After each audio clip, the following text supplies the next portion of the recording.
The gravy spoon slips from my fingers, clattering against the ceramic floor of my parents' beach house kitchen.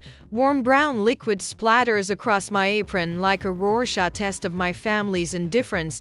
In the dining room, just 15 feet and a lifetime away, glasses clink amid a chorus of laughter.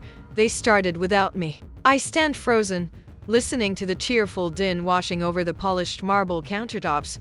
Mom promised we'd all sit down together once everything was ready. That was before Adrian's Tesla pulled into the driveway 2 hours ago, his designer, luggagine winning smile instantly becoming the center of my parents' universe. To Adrian, my father's voice booms from the dining room for bringing this family together on Thanksgiving. The knife edge of those words slices through me. I've been here since Tuesday, chopping, seasoning, and basting while Adrian rolled in just before dinner, empty-handed except for a bottle of wine someone probably gave him. I bend down to clean the spilled gravy, my knees cracking against the hard tile. From this angle, I can see them through the doorway. Mom straightening Adrian's collar, Dad pouring him more wine, and Sarah leaning in to hear his latest success story. Not one of them notices my absence. 3 weeks ago, Mom started the family group text with her usual holiday enthusiasm. Thanksgiving plan. We'll cook whatever Adrian likes this year since he's been so busy with his new position. I had suggested trying something different. Maybe we could go to that new restaurant on the bay, give everyone a break from cooking. Mom's response came swiftly. Traditions matter, dear. Besides, you're so good in the kitchen. Translation, you're so useful in the kitchen. I grab a fresh dish towel. Wiping gravy from my hands, my fingers have finally stopped trembling. Something shifts inside me, like tectonic plates grinding against each other before an earthquake. I pick up the gravy boat, filled to the brim with the rich brown liquid I've spent hours perfecting. The silver serving piece belonged to my grandmother, who probably stood in kitchens just like this one, serving men who never had to wonder if their contributions would be acknowledged. Walking to the dining room, I place the gravy boat firmly on the table. The heavy silver base makes a satisfying thunk against the crisp white tablecloth. 5 pairs of eyes look up briefly before returning to Adrian, who's midway through a story about his golf game with a potential client. Honey, Mom says without looking at me, could you grab some more ice for Adrian's drink? The request hangs in the air between us. I've spent 2 days cooking, while Adrian hasn't lifted a finger. The words rise to my lips before I can swallow them back. No, the single syllable lands like a stone thrown through glass. The conversation stops. Adrian's mouth hangs open mid-sentence. Mom blinks rapidly, her social smile faltering. I'm sorry. I said no. My voice sounds different, steadier than I feel. Dad's face darkens as he sets down his fork. Your brother drove all the way from Tampa. 2 hours, I say. He drove 2 hours. I've been cooking for 2 days. The silence stretches between us, filled with the unspoken rules I've just broken. My heart hammers against my ribs. This tiny rebellion might cost me the security of being part of this family, the conditional love I've spent 35 years trying to earn. Mom laughs nervously, smoothing her napkin. Marin's just tired from cooking all day. She turns to Adrian. The turkey is exceptional this year, don't you think? And just like that, the moment passes. The conversation flows around me like I'm a rock in a stream. Adrian resumes his story with barely a pause, but something has changed. For the first time, I've pushed back against the current, instead of letting it sweep me along. My nose still echoes in my ears as I take my seat at the table, not rushing back to the kitchen, not fetching ice, not disappearing into the background of my own life. I reach for the wine and pour myself a full glass. When I look up, Aunt Rachel catches my eye from across the table and gives me the slightest nod. I take a long sip and feel the warmth spread through my chest. This Thanksgiving just became something entirely different. The half-eaten turkey sits abandoned on the dining table as I escape to the kitchen, my legs carrying me away from the laughter that doesn't include me. I need a moment to breathe, to process what just happened. My small rebellion, that simple no, still thrums through my veins like electricity. Mom's iPad sits open on the granite countertop, her Facebook page glowing with notifications. I shouldn't look. I've never been the snooping type. But something pulls me forward, my fingers hovering over the screen before I tap her profile. The most recent post stops my breath cold. Excited for Adrian's special Thanksgiving menu, can't wait to taste what my talented son suggested for our family gathering. My talented son. Not a word about who actually shopped for ingredients, prepped for 2 days, or woke at 5 this morning to put the turkey in the oven. I scroll down. Photo after photo from birthdays, Easter, last Christmas, dozens of images of Adrian smiling with mom and dad. In some, I spot my elbow or the back of my head as I carry dishes to the table or clean up in the background. Not one photo features me front and center. Not one. The kitchen suddenly feels too small. The walls pressing in as 35 years of being overlooked crystallize into undeniable evidence. I've always suspected I was less important, but seeing it documented so thoroughly makes Miss Mac clench. Marin, where's the pumpkin pie? Mom calls from the dining room. I close the iPad and grab the pies from the counter, sliding them onto serving plates with trembling hands. When I return to the dining room, everyone remains seated comfortably.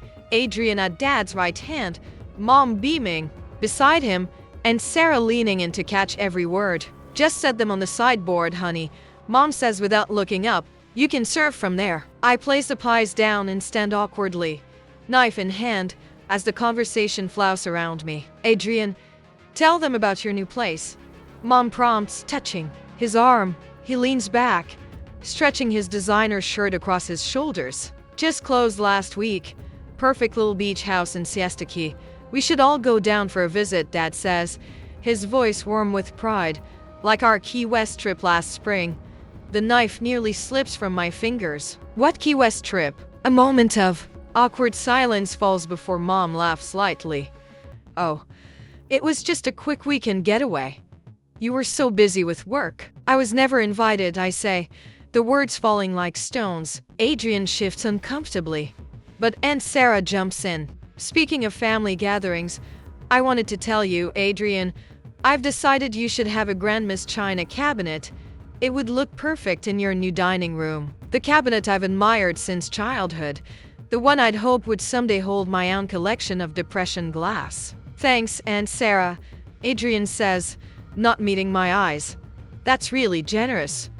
Well, we want to make sure these things stay in the family, she replies. As if I'm not family, Adrian needs it more than you do anyway. Marin, Dad adds, especially with how much he stretched himself with the new house. Your mother and I helped with the down payment, but mortgage rates are brutal these days. The pieces click together with sickening clarity. The same parents who called me financially irresponsible when I bought my modest Orlando condo 3 years ago with no help from them had handed Adrian a down payment for a beach house. More pie. Anyone? I ask, my voice hollow as I mechanically cut and serve, standing while they remain seated. The conversation shifts to Adrian's promotion, his golf game, his new boat. With each passing minute, the truth sinks deeper into my bones. My only value to this family is what I provide in service, the meals I cook, the dishes I wash, the holidays I organize while they enjoy themselves. If I stop serving, would I cease to exist in their eyes completely? Would anyone like coffee? I ask, already moving toward the kitchen. That would be lovely, dear, Mom says, finally glancing my way. And could you bring more napkins? Adrian spilled a little gravy. I nod, turning away before they can see the tears threatening to spill. As I pass Aunt Rachel, Mom's younger sister who arrived late, she reaches under the table and squeezes my hand. Her eyes meet mine with quiet understanding. I see you, she whispers, low enough that only I can hear. That tiny moment of recognition nearly breaks me. As I stand in the kitchen waiting for the coffee to brew, I watch through the doorway as my family enjoys the meal I spent days preparing. The question rises unbidden in my mind. Should I maintain peace by accepting my role or risk everything by demanding the respect I deserved? What would you do when the family you love doesn't seem to value you in return? The coffee pot hisses, bringing me back to the present. I arrange the cups on a tray, straighten my shoulders, and prepare to serve my family once more. But something has changed. A seed of resistance has been planted. and I can feel it taking root. My phone chimes with the familiar group text alert. I hesitate before opening it, remembering how the Thanksgiving aftermath left a persistent knot in me stomach. 3 weeks of blessed silence shattered in an instant. Exciting news, Mom's text reads, Adrian is hosting Christmas at his new beach house. Everyone's so thrilled. I stare at the screen, waiting for the inevitable follow-up. It arrives exactly 30 seconds later. Marin, I've made a list of your dishes. The usual stuffing everyone loves, your cranberry relish, those little appetizers with the puff pastry, and maybe your chocolate pecan pie? Adrian mentioned how much he misses your cooking. Before I can respond, another message pops up. And honey, could you come early to help set up? Maybe around 9? Adrian has an important client breakfast that morning. Think he was never buyed.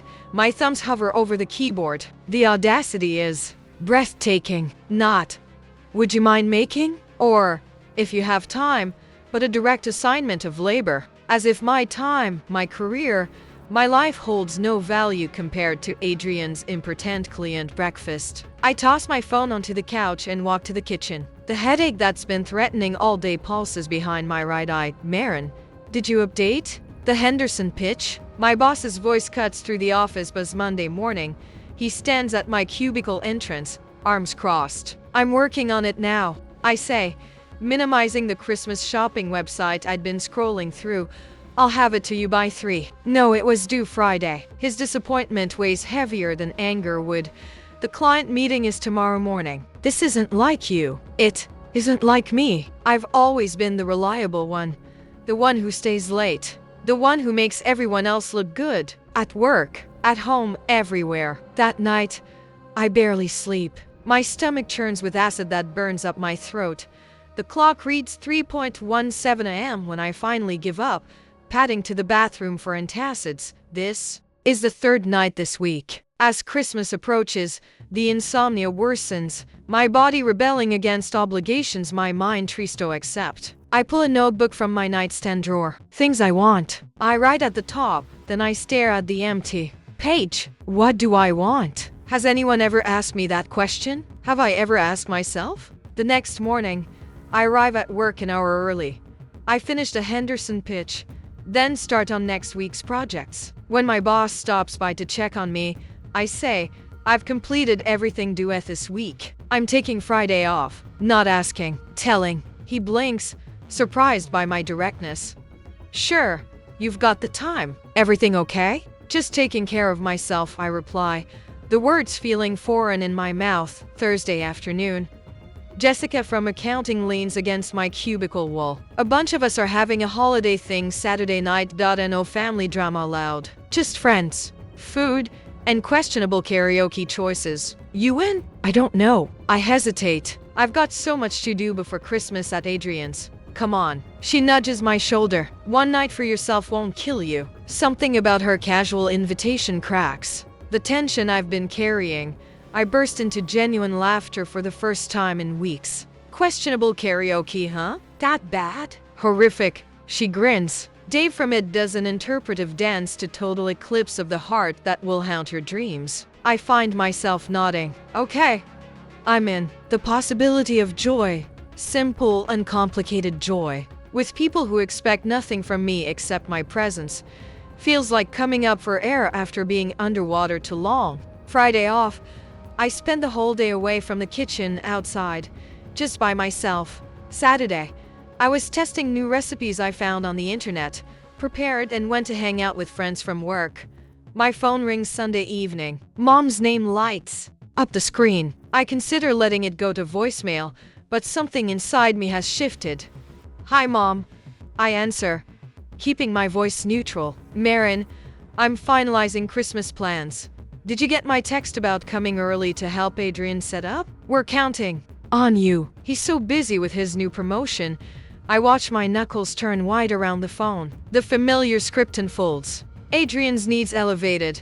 Mine dismissed. The old Marin would apologize for the delay and promise to do better. The old Marin would already be planning which grocery stores had the best ingredients for all those assigned dishes. I'm busy too, I say quietly. I have my own life and career. The silence stretches so long I check to see if the call dropped. What's that supposed to mean? Mom finally asks, her voice tight with disapproval. It means exactly what I said. I have deadlines, responsibilities, and commitments of my own. I'm not just sitting around waiting to be useful to Adrian. This is Christmas. Maren, family comes first. Does it? Because it seems like Adrian comes first and I'm just expected to serve him. Mom gasps. That's not fair. He works so hard. So do I. The words burst from me with unexpected force. I work hard too, Mom. But no one in this family has ever acknowledged that. And no one has ever asked what I need or want. It's always about making things perfect for Adrian. I don't understand where this is coming from. She says, her voice quavering. We've always been a close family. The truth lands in my chest with stunning clarity. I don't need their approval to be worthy. I never did. All these years of contorting myself to earn love that should have been freely given.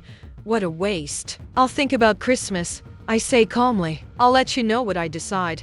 I end the call before she can respond. The following week at work, something strange happens. Jessica stops by my desk with coffee. Thought you might need this, she says, placing it beside my keyboard. No expectations, just kindness. At lunch, my colleagues ask about my holiday plans. When I mention the uncertainty around family Christmas, Dave from ID immediately offers, a bunch of us are having an orphan Christmas if you want to join. Potluck style.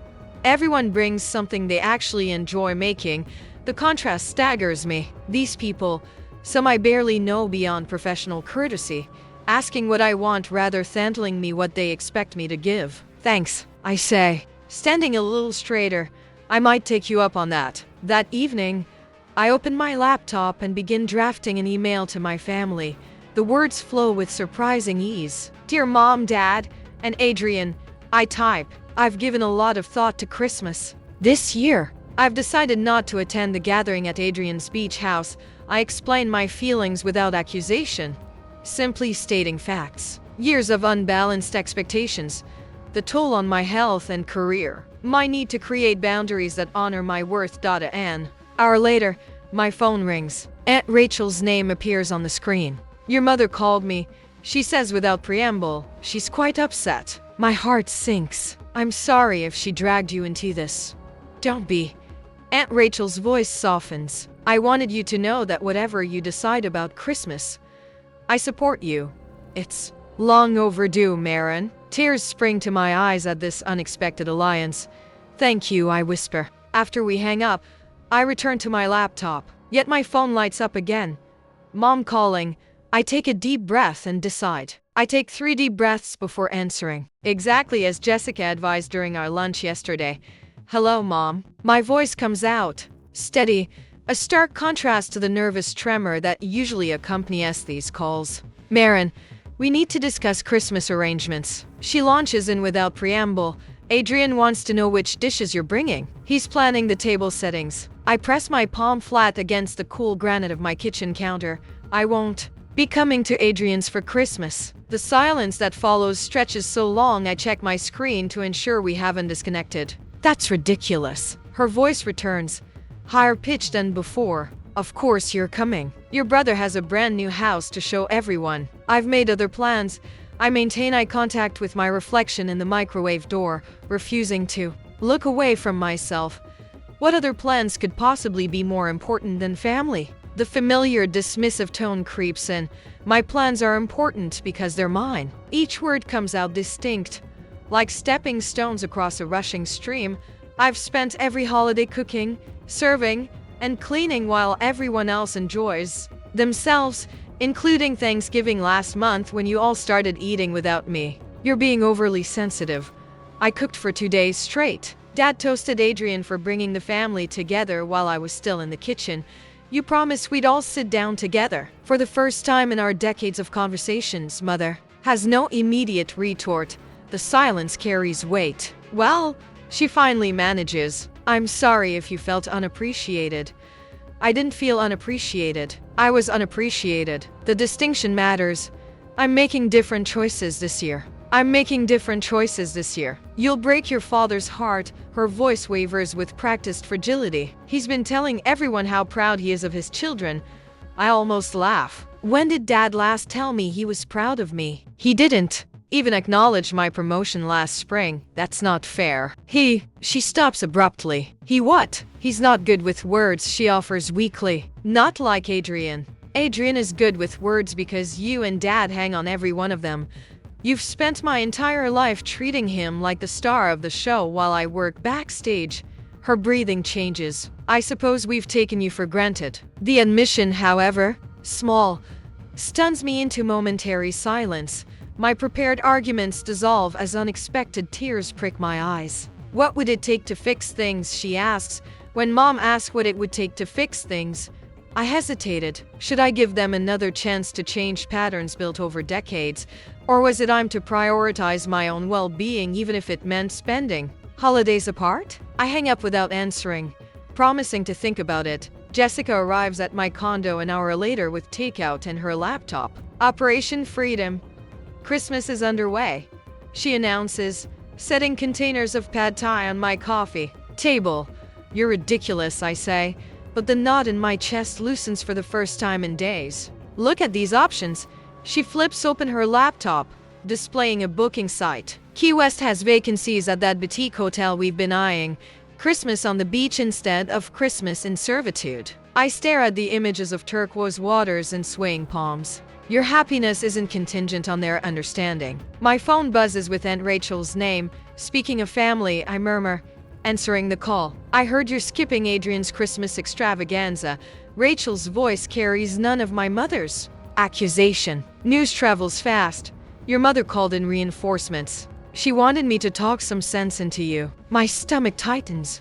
And I told her I'm visiting you in Orlando instead. The smile in her voice is unmistakable. I've had enough of Adrian's show-off mansion and your parents fawning. If you'll have me, of course. Tears well up again, but different from before. Really? Really. We can start our own traditions. Ones where nobody spends the entire day in the kitchen while others take credit. After we hang up, I booked the Key West reservation for the days after Rachel's visit. For the first time, the holidays stretch before me like an open road rather than a predetermined path. My phone rings again that evening. Dad's name flashes on the screen. He hasn't called me directly in at least 3 years. Marin, he says when I answer, his voice uncharacteristically hesitant. Your mother mentioned you might not be joining us for Christmas. Before I can respond, a text from Adrian lights up my screen. Are you really not coming to my new place for Christmas? I've made other plans, I tell Dad, watching another text bubble appear from Adrian. I see. The uncertainty in his voice is new territory for both of us. Perhaps we could discuss this further. Your mother was hoping you might meet her for coffee next week. I consider the request, turning it over like a strange artifact from another time. I'll think about it. After we hang up, I read Adrian's second text. Mom's really upset. Can't you just come for one day? Standing in my quiet kitchen, I realize I'm smiling, not from cruelty or vengeance, but from the strange weightlessness of finally being seen.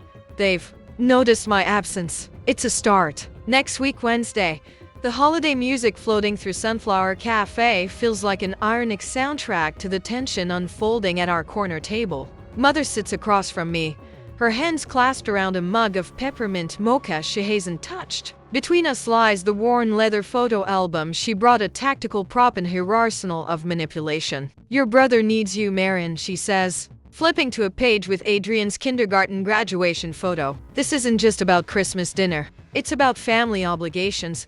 I watch her manicured finger trace the outline of Adrian's 5-year-old face while completely skipping over my photo beside him. Even in reminiscing, I remain invisible. Adrian has important clients coming. He wants to impress them with a traditional family Christmas. Her voice drops to a confidential whisper. He specifically asked for your cranberry relish recipe. Not for me. For my recipe. You know your father and I won't be around forever. Her voice wavers with practiced emotion. Are you really willing to throw away your family over petty jealousy? The words land exactly as she intended, like a punch to the stomach.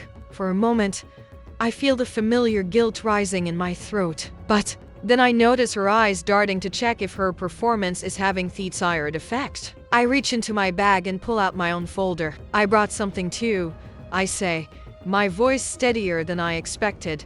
I place 2 family photos side by side. The first shows last Easter's gathering, Adrian centrally positioned between our parents, while I'm barely visible at the edge, carrying a tray of deviled eggs. The second from Thanksgiving shows a similar composition, Adrian raising a glass and toast will stand in the background, refilling water glasses. 6 holidays in a row where I cooked every dish. I continue, sliding forward a handwritten list. 32 family gatherings where I arrived hours early to set up and stayed hours afterwards. Clean. 4 birthdays of mine that were rescheduled because they conflicted with Adrian's plans. Mother's face tightens. We appreciate everything you do. You appreciate everything I provide. I correct her. There's a difference. I tap the list with my index finger. When was the last time anyone took a photo of me enjoying a holiday meal? When did anyone offer to help? Me in the kitchen? When did my birthday get the same attention as Adrian's job promotion? She shifts uncomfortably, glancing around as if searching for witnesses to my rebellion. I'm not throwing away family, Mom, I say, my voice softening but not weakening. I'm refusing to be the servant. Her mouth opens, then closes. For perhaps the first time in my adult life, my mother has no ready response. The holiday decorations surrounding us, twinkling lights and paper snowflakes cast strange shadows across her face. Outside the cafe window, shoppers hurry past with bags of presents, their faces alight with anticipation rather than obligation. I pull out my phone and slide it across the table, displaying the confirmation email. I'm spending Christmas in Key West, I say, with friends who see me as more than what I can provide for them. Mother stares at the screen, her face draining of color as reality sinks in.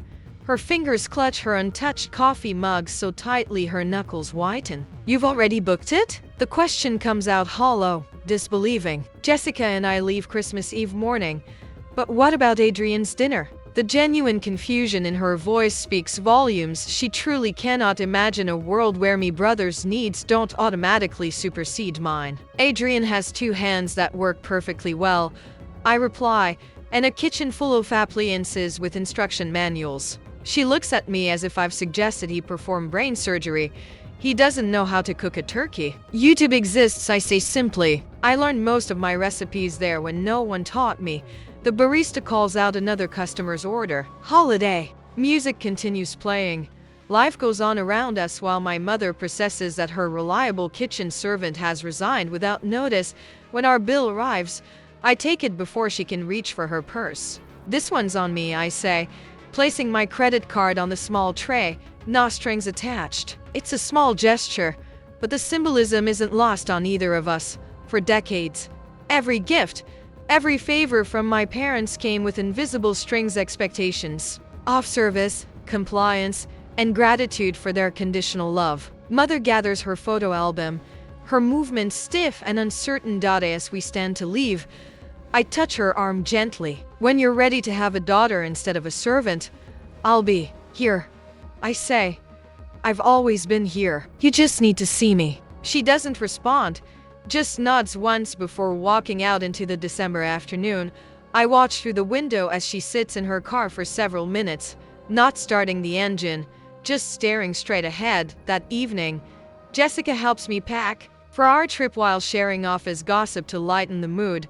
My phone buzzes with texts from Aunt Rachel, who reports that family channels are buzzing with news of my Christmas betrayal. Apparently, Adrian asked if the turkey comes with instructions written on it. She writes with a laughing emoji, "Your mother told him to order catering, but your father insists on a home-cooked meal." I feel a strange lightness knowing my absence has created such a disruption, not from spite, but from the realization that my contributions were substantial enough to leave a gap when withdrawn.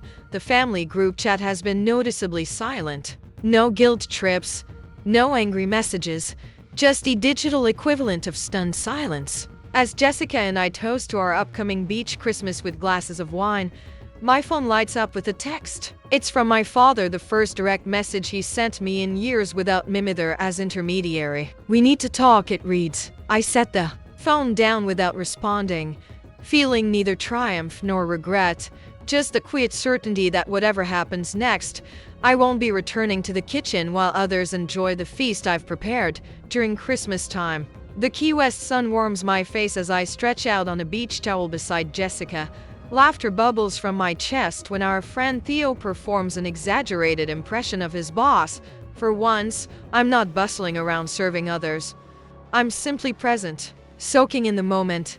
"Marin, get in this." Jessica waves her phone, framing a photo of our impromptu holiday gathering.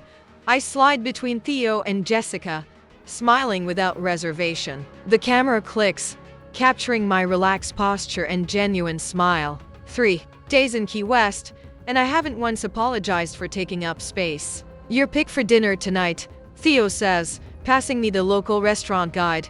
The simple act of choosing without calculating everyone else's preferences first still feels revolutionary. The seafood place on Duval. I decide without hesitation. Jessica raises her plastic cup to Marin, who showed us all how to create holidays worth celebrating. 11 months later, on Thanksgiving Day, the aroma of rosemary and garlic fills my Orlando condo as I slide the turkey back into the oven. The timer reads 40 minutes remaining, plenty of time to join my guests. "Need any help?" Jessica asks from the doorway. "Actually, I'm good." The words come easily now. Theo's handling the potatoes. Rachel brought dessert.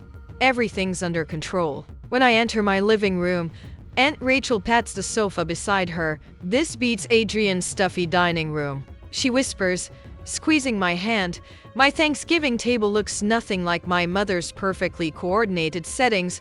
Mismatched plates surround a centerpiece of driftwood and shells from Key West. Theo stands at the counter, sleeves rolled up, mashing potatoes, while deep in conversation with Rachel's daughter, Emily. "Wine?" I offer Rachel, pouring myself a glass without waiting for permission. "Your father called me yesterday," Rachel says quietly. "Asked if you were hosting Thanksgiving." The mention of my father doesn't trigger the familiar knot in my stomach. "How are they doing?" "Managing. Your mother overcooks everything." Rachel smiles. "Adrian burned the stuffing last year." We laugh, and the sound holds no bitterness. When we gather around my table, I take my seat, not rushing to serve or check if anyone needs anything before I begin. We pass dishes family style, each person contributing something to the meal. I taste everything, savoring flavors instead of worrying about others' reactions. Rachel raises her glass to traditions that nourish rather than drain us. "To chosen family," Jessica adds. 2 weeks later, my phone lights up with my father's number. I answer with steady hands. "Marin." His voice sounds older. "Your mother and I were wondering if we could visit for Christmas." I stand before the wall where I've hung the photo from our Thanksgiving dinner. 5 smiling faces, mine centered and glowing. "I'd like that," I say, "but things would be different. We'd cook together, not just me, and I've planned a friends gathering on Christmas Eve. That wouldn't change." The silence stretches between us. Then, "I think we can manage that. As I consider my father's request, I wonder if some relationships can be rebuilt on new terms, or if some patterns are too deeply ingrained to change. What would you do? Try to redefine the relationship, or maintain the healthy distance you've created?" I hang up the photo, adjusting it until it sits perfectly level. Whatever happens with my parents, I've found my footing. This is my life now, chosen, not assigned.